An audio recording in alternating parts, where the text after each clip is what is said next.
Hi everybody, school age interventions and adaptations, that's our next topic. So one of the things that we need to cover in school age are behaviors. We've talked some about behaviors, but we're going to get a little bit different take on it today. So an FBA is a functional behavior analysis. What that is it's a thorough assessment of the child's behaviors, what are the antecedents to the behaviors, and what are the consequences of the behaviors. Because all behaviors make sense. There's a reason for the behavior to happen, and there's a consequence. And the person engaging in the behavior knows the consequence, whether it's upfront knowledge or in the back of their mind. They know what's going to happen, and there's certainly something that comes right before the behavior.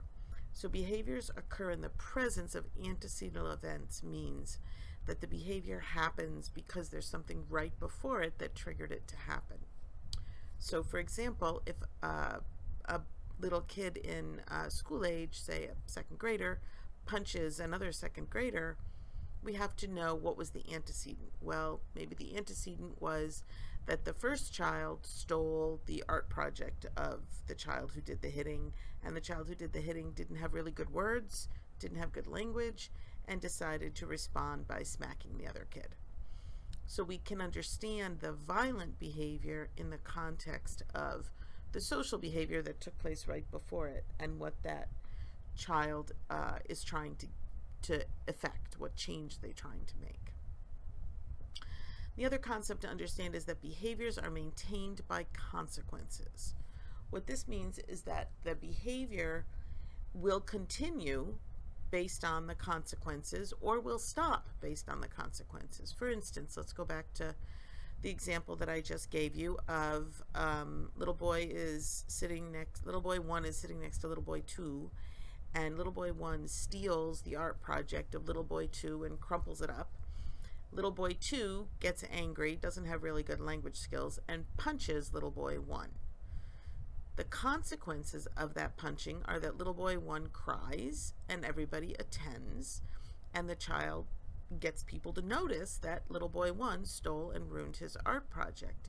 Now, if the teacher comes over and punishes little boy 2 for having punched, but doesn't acknowledge why he punched and doesn't acknowledge the negative behaviors of little boy 1, then every time something happens, little boy 2 is going to continue to punch because that's all he's got.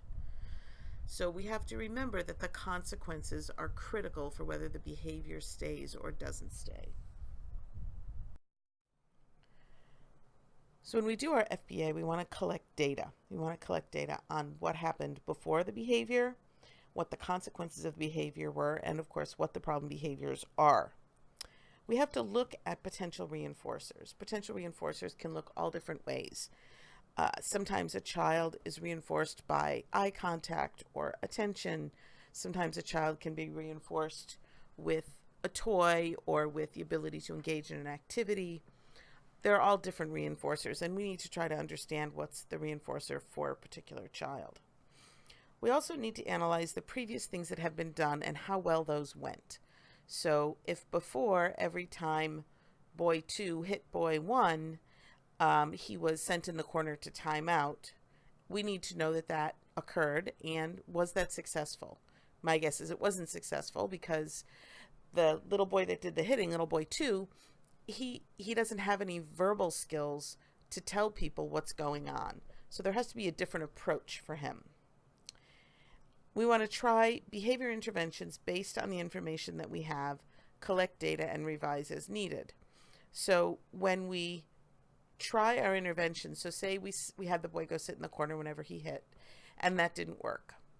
Let's try a different intervention.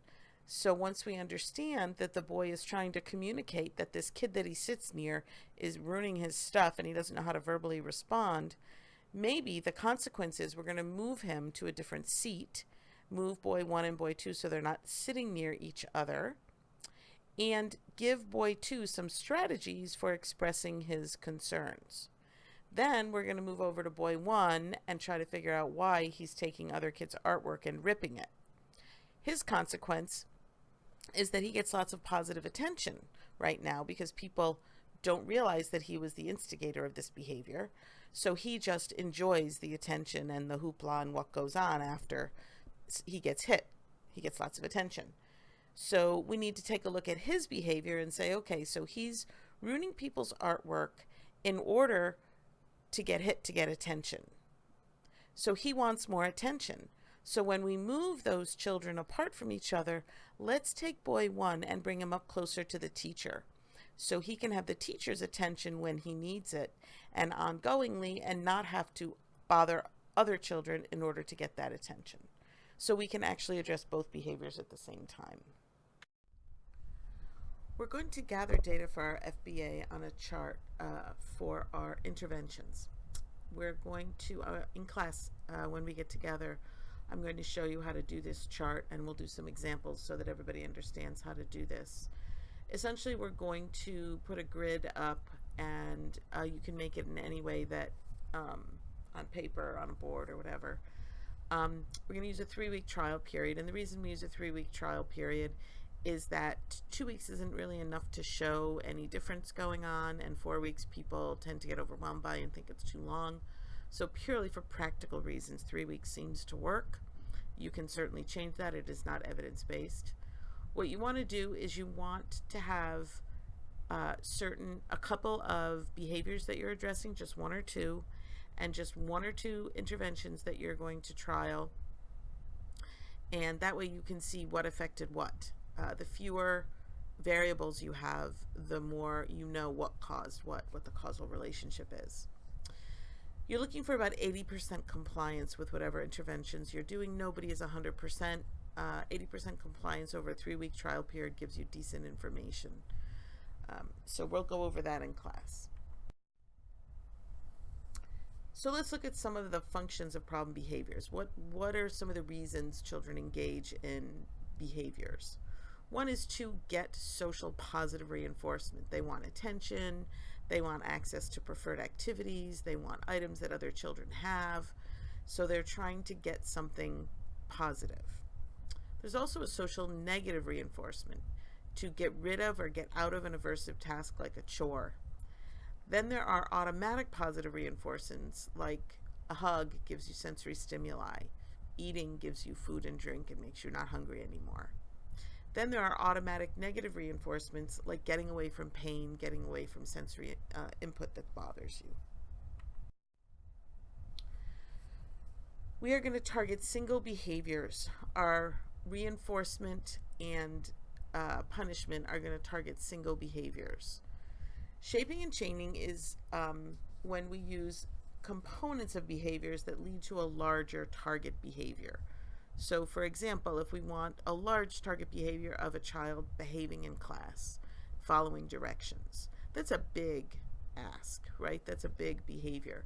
So we want to start with small behaviors. We're going to start by doing reinforcement for following a direction, and then maybe we'll do reinforcements for listening to fellow students, and then maybe we'll do a reinforcement for following the class routine. All these things go to the larger goal of behaving in class.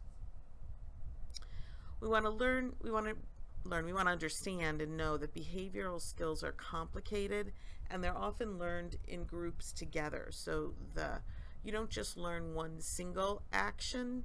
You don't learn just to listen to directions. You learn to listen to directions, follow the routine, not hurt your neighbor, right? Do all those things all at once. So we have to remember that behaviors are complex and they're learned in groups. So when we pull them apart for intervention, we want to make sure we keep track of all the component behaviors that go with the behavior that we're trying to address. When we are teaching interventions, we want to model, reinforce, and give opportunities to rehearse. So let's do an example here. Let's say that Sally is hitting Susie. Sally is hitting Susie for different sorts of reinforcers. Mostly she wants attention. And she doesn't have good verbal skills, so she doesn't know how to get attention other than hitting the other little girl to get it. So when the teacher sees Sally hitting Susie, she's going to walk up to Sally and move her hand off of her friend and say, "Susie, can you play with me, please?" And then she'll prompt Sally to say it, and Sally will say, Susie, can you play with me, please? And the teacher will say, nice job. So she is reinforcing it and giving her a rehearsal opportunity. Next time she sees the two girls near each other and Sally about to haul off and hit Susie to get her attention, she'll walk up to her and she'll say, remember, ask Susie if she wants to play. And then Sally can say, Susie, do you want to play? And then again, she gets a reinforcement. So you want to make sure that your directions are appropriate to the developmental and verbal level, and you have to let children practice the correct behavior. We want to set them up for success. Make sure that the things we're expecting out of them are doable, that they understand them, and that they immediately get feedback for what they're doing. So the antecedent comes first, then the behavior, then the consequence. Again, we're going to start with easy behavioral expectations and become more complex. And we're not going to increase the complexity of the skills and the stimulus situations both at the same time. So if a situation is particularly tricky for a child to deal with, don't increase the skill expectations at the same time. In other words, break it down, keep it simple. Don't expect more of the child than they can manage. So let's think about positive reinforcement and when positive reinforcement has been in your life. There is a process by which it's strengthened. I want you to go ahead and watch that YouTube video and then come back to this in just a minute. So take a look at these for a few minutes, read them through, and see if you can determine what kind of reinforcement is being used.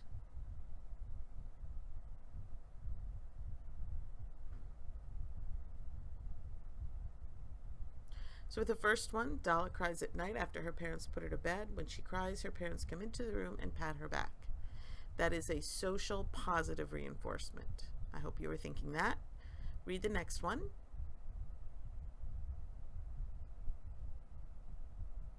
That one is also a social positive reinforcement, yes?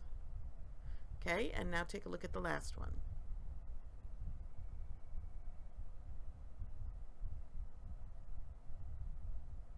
That is also social positive. All three of those are. Now, how are they reinforced?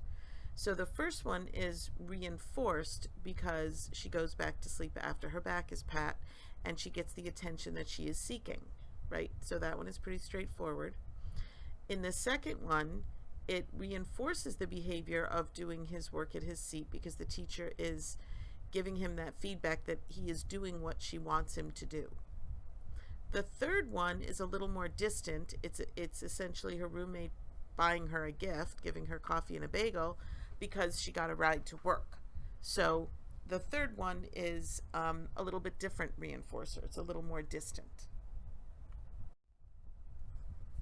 We reinforce behaviors, not people. I want to be really clear about this. We don't say good girl, good boy, bad boy, kind of things to children. A person, a child, is not inherently good or evil. What we do, the behaviors that we engage in can be positive behaviors, negative behaviors, helpful, unhelpful, dangerous, kind. They can be all sorts of things. But we don't judge people. We don't judge other people, especially the clients that we work with. When we say good girl or good boy or bad boy, we are judging that human being as inherently being a good person or a bad person. And that is really quite a horrible message to give to a child. We want to work on the assumption that every child is doing the best they can and that they are trying really hard to do what we ask them to do, because that is almost always the case. Now, the ability of that child to do what we're asking may or may not exist. The child may not have the capacity to do what we're asking. But the child, we don't want to judge a child as inherently good or bad. That's not up to us to do. What we can do is talk about the behavior. So we're going to reinforce behaviors. We are going to reinforce positive behaviors. Some examples of a positive behavior are following directions, being kind, making eye contact, raising your hand and asking a question, all of those behaviors that we know are helpful. Negative behaviors are things like not listening to directions, hurting other children, not doing what you're supposed to do with the materials in front of you. Those are negative behaviors. It doesn't mean that the person is a bad person. It means that they're engaging in negative behaviors. Punishment ends a behavior. Reinforcement strengthens a behavior. So if you punish a child for stealing a cookie, you're trying to extinguish or end the behavior. If you are reinforcing either positively or negatively the behavior, you're going to strengthen it. So here's an example of what I'm talking about. If I have a child who is yelling and screaming because they want attention, and I come over and I hit them, and they continue to yell and scream. They were yelling and screaming for attention, and guess what? I came over and I paid attention. I hit them, which isn't so great, but I still reinforced the behavior. The child knows now that if they want attention, they should yell and scream, and I will come by. They'll have to get put up with being hit, but they will get the attention that they're looking for, right?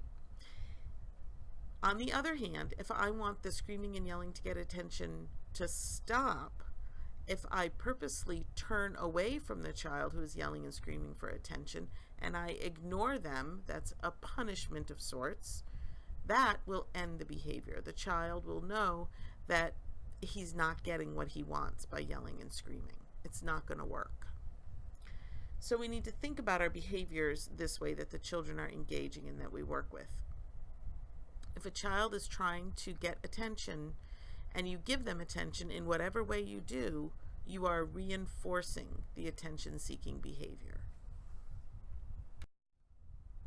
Now, I want to make another point that attention-seeking is not always bad, right? Some children seek attention and need attention, and it's a fine thing to provide to a child. We just want to be sure that they're seeking attention in appropriate ways. Now, here is an amusing YouTube video that I'd like you to take a few minutes and watch. It is a behavior that this child is engaged in, so enjoy that, and then we'll talk about it in a minute.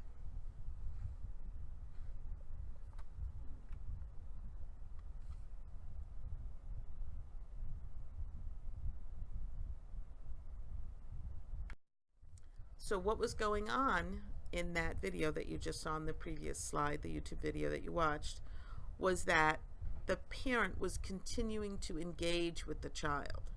The child was trying to get attention, clearly, and the parent was giving it to him. And so the behavior was perpetuated.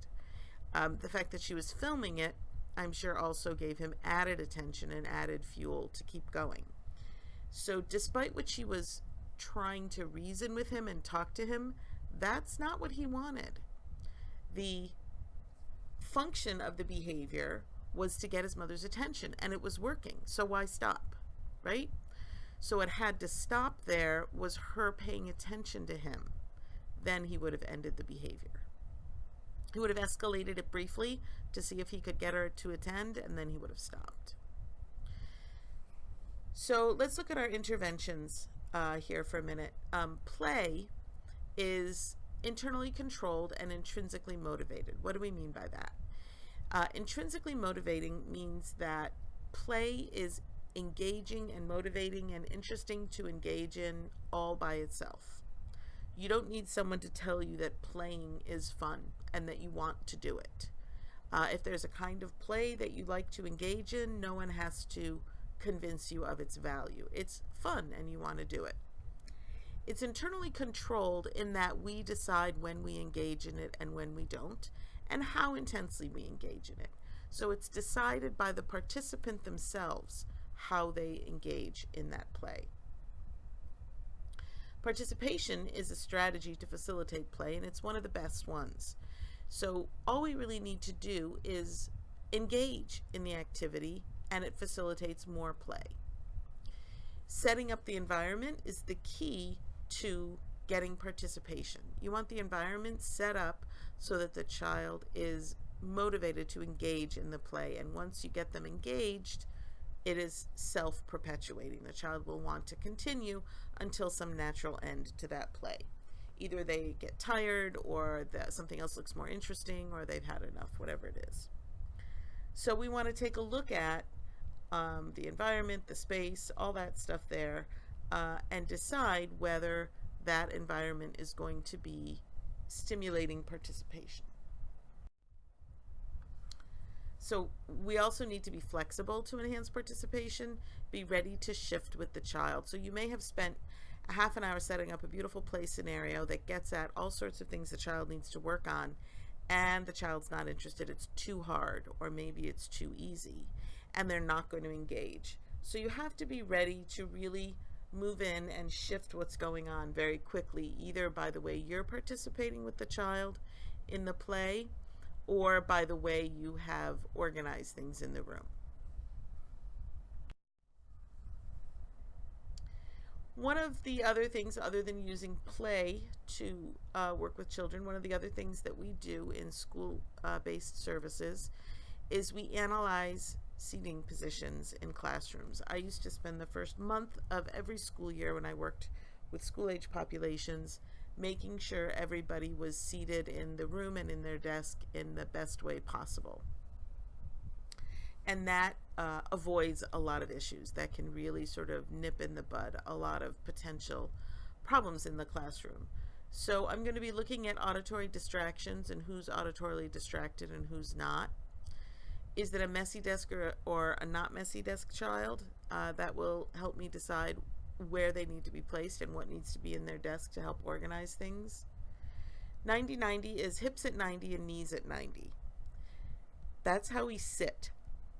So we want to look at the ankles, knees, and hips and make sure they're all at 90 degrees when a child is seated. Now that's optimal.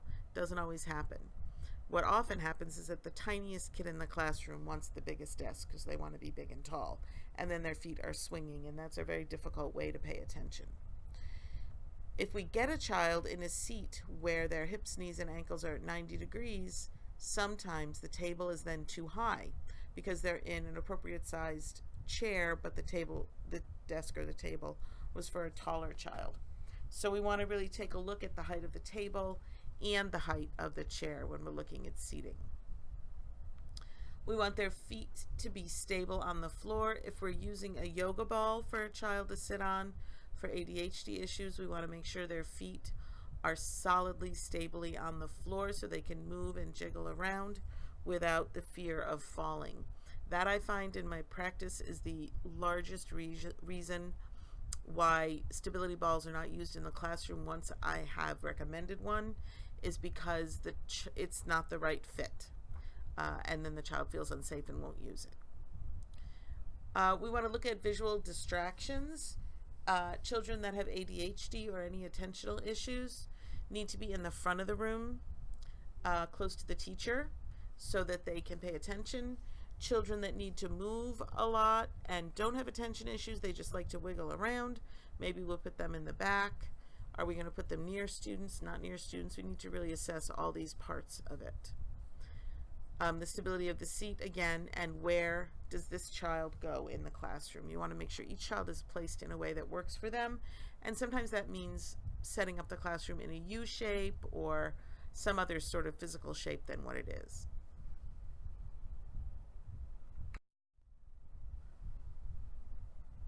When we have students with motor impairments, we want to carefully analyze the support that they need. Go back to stability and mobility that we've talked about many times. You need to have a stable core in order to be mobile. So our children need a stable core in order to be mobile. In order to participate in a high-level fine motor skill like handwriting or typing, they need good core stability and good head-neck support and positioning. We want to make sure they can reach all of the tools and materials they need without falling. And check and see if their active range of motion can be accessed in whatever seating that you choose. Now, back in the day when I first started working with children with disabilities, all kids were placed in these rather restrictive little Rifton chairs. I don't know if anyone's seen a little Rifton chair, but they're kind of like a little wooden box with the front cut out. So they're, and then they so it's two sides, a bottom and a back, that are solid plywood, and then they had like a little foot plate, so that was adjustable, so the child's feet could be at 90, and they have two little armrests on the sides. Very, very restrictive, and they just fit the child. And then the child would usually get a seatbelt on top of that, and sometimes straps for their feet. Now that's a lot of strapping, and a child can't necessarily get in or out of a seat like that by themselves. So the pendulum kind of swung to no strapping, no special seating at all. And we need to come back somewhere to the middle, as is true in most of the times when pendulums are swinging. So we want to have enough strapping so the child can have a core that's stable and be controlled so that they can have mobility, but not too much that actually inhibits their active range of motion and inhibits them doing what they need to do. So we need to balance the amount of strapping and the amount of restrictions to movement that we place on the child based on their disability and their movement needs. When we are looking at equipment for kiddos, we want to make sure we understand how fast they grow. Children, obviously younger children go faster than older children, but there are certain times in children's lives where they have growth spurts, usually around the preschool years, again around the middle years between 8 and 10, and then again in middle school they grow again, at least boys do. So we want to take a look at the growth and make sure we plan enough growth into the equipment. Most insurances won't pay for a new chair or stroller or stander or whatever it is all that often for children. Different insurances have different restrictions, but they're not going to pay for a new one every year, that's for sure.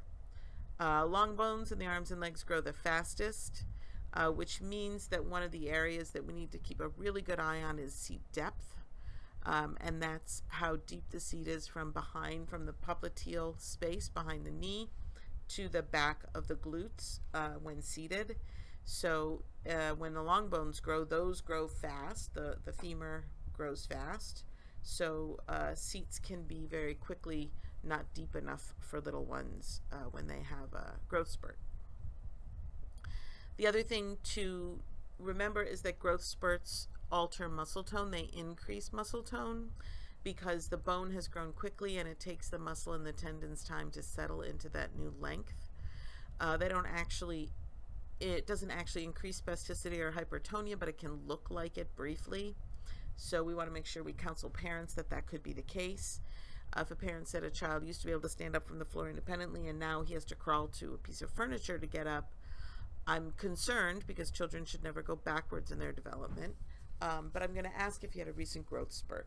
And if the answer is, oh yeah, his pants are all kind of short now, I will say something like, let's wait a few weeks, let's let things settle down, and then we'll decide if it's a problem or not. So we want to see if those muscles will accommodate to that new bone length. When we're managing equipment, we always want to check bony prominences. Bony prominences include the backs of the toes, the side of the toe, the ankles, the bones, the malleoli on the side of the ankles, the patella, all those sort of pieces, in addition to the hips, shoulders, elbows, fingers, and all of those places. We also want to check areas with greatest body pressure, which would be the feet if standing and the ASIS if sitting, and sometimes the low back, which can press up against a chair, or the back of a head that can press up against a seating device, depending on how the child is positioned and what their tone looks like.